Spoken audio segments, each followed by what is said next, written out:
حکومت میں ہے بلاول صاحب، لیکن آپ نے کراچی کو K4 منصوبہ نہیں دیا، تو ان سب لوگوں نے مل کر اس پروجیکٹ کو نہیں ہونے دیا، اور 15-20 لاکھ لوگ روز خوار ہو چکے ہیں۔ ارب روپے کا یہ پروجیکٹ ہے اور اتنی نااہلی کے ساتھ بنا رہے ہیں،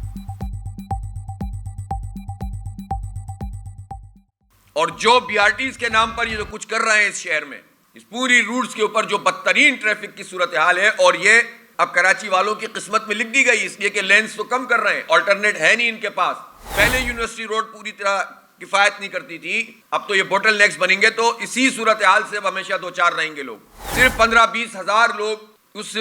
ریڈ لائن سے استفادہ کریں گے، اور 15-20 لاکھ لوگ روز خوار ہوں گے پورے روٹ پر۔ تو آپ سوچ سکتے ہیں کہ یہ کام بھی کریں، 120 ارب روپے کا یہ پروجیکٹ ہے اور اتنی نااہلی کے ساتھ بنا رہے ہیں۔ کنورٹ ہونا چاہیے ایلیویٹڈ اور underground light rail system میں،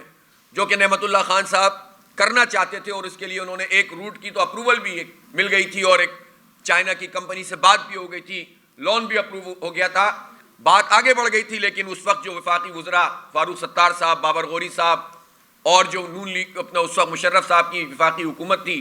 تو ان سب لوگوں نے مل کر اس پروجیکٹ کو نہیں ہونے دیا تھا، جس کے نتیجے میں کراچی میں جو ایک ڈیولپمنٹ ہونی تھی بہت زبردست ٹرانسپورٹ میں اور ماس ٹرانزٹ میں، وہ نہیں ہو سکی۔ یہ پرفارمنس ہے آپ کی کہ آپ 2008 سے مسلسل حکومت میں ہے بلاول صاحب، لیکن آپ نے کراچی کو K4 منصوبہ نہیں دیا، اور اس وقت بھی صورتحال یہ ہے کہ آئندہ 2-3 سال میں بھی ہو جائے تو بہت بڑی بات ہے۔ 650 ملین گیلن ہونا تھا، اب 260 بن رہا ہے، اور اس میں بھی بجٹ نہیں رکھا گیا۔